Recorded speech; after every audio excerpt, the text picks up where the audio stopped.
In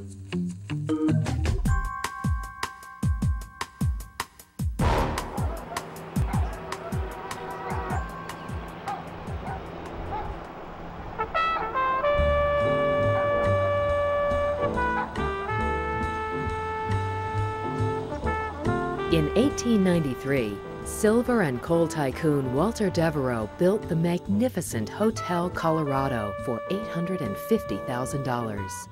The Grande Dame of the Rockies was modeled after the Villa de' Medici, a 16th century Italian mansion. Devereux wanted to magnify the beauty of the West. He didn't want to build a New York City hotel. He wanted to take as many of the natural materials in the area and utilize them. The setting, having the hotel raised with the mountains behind it, I believe that they were all strategic decisions and building something that was uniquely Western. Hotel Colorado was constructed from 10,000 tons of red peach blow sandstone and cream-colored Roman brick. It was a state-of-the-art retreat with electricity, marble fireplaces, and private baths. They flew a fountain in from Italy that was a replica of the fountain at the World's Fair. Extravagant gardens, over 2,000 rose bushes were planted at the opening of the hotel in the courtyard. It was the jewel of its day. Legend has it that every day at 12 noon, those fountains shot 70 feet in the air. Actually, back when the hotel was first opened in 1893, the local community was not allowed into the hotel. So it was interesting because a gathering point for the local community would be what we're trying to extend today.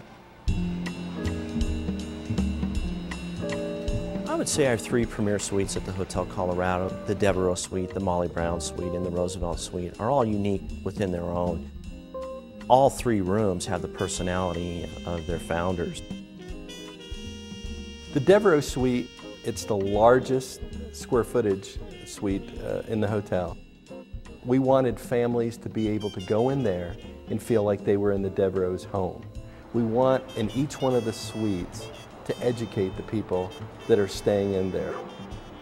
The Molly Brown Suite offers panoramic views of the city from its 2 brick-lined balconies. Brown was famous for her Titanic voyage, yet she was also known as a civil rights champion for women and juveniles. We hired Molly Brown's great-granddaughter and worked on research for the Molly Brown Suite for over a year. And so many of these photos have never been seen outside the family. There are combs and hats and gloves and shadow boxes that belong to Margaret Brown that were donated to the hotel. The Roosevelt Suite is named for President Theodore Roosevelt, a frequent visitor to Colorado and an advocate for the environment. During his 1905 summer visit, the hotel's East Wing was dubbed the Western White House. When President Roosevelt went out, hunted numerous times during a period of a week, he kept coming back empty-handed, and the chambermaids at the Hotel Colorado made him a burlap bear.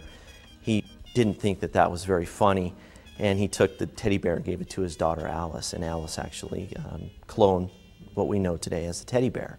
She said, "I'm going to call this bear Teddy." Thus, the legend continues that the Hotel Colorado was the birthplace of the legendary toy, the teddy bear. During World War II, Hotel Colorado was transformed into a naval hospital. What the Navy did when they came into the hotel was probably the biggest impact, is they removed all porous materials. They closed up almost all the fireplaces because at one time when this was built, there were over 117 fireplaces, except the 2 grand fireplaces in the lobby. They removed a lot of the marble and they put in a sprinkler system, which the hotel didn't have when it was built. And it's ironic because this fire system is so overcapacitated that they used to put a little card in the room back in the 50s that said, "We have a fire system installed by the US Navy and it pumps out X number of gallons a minute. So in case of a fire, you're more likely to drown than you are burned." They pretty much stripped the hotel of any of its original antiques, etc. And our goal was to restore it to its original luster.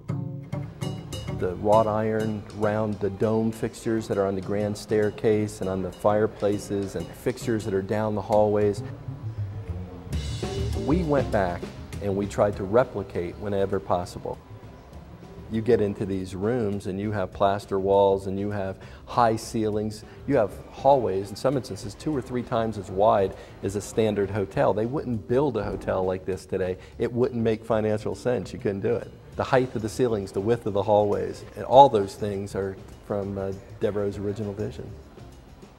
If you're expecting a Hilton or a Hyatt, oh gee, there's a little nick. We look at those as character marks, and there's a few character marks in that floor out there, but at the same time you think the people that walk those halls, the conversations that must have taken place there, that's going to be our keystone. I think when you're in the Hotel Colorado, a lot of people experience different things. Some people say that it was haunted. Some people say that it's a very spiritual place. When I'm walking through the Hotel Colorado, this building speaks to me. It reaches out and touches me. If you're in tune and you're listening and you're taking in the entire environment, it's going to leave a mark on you.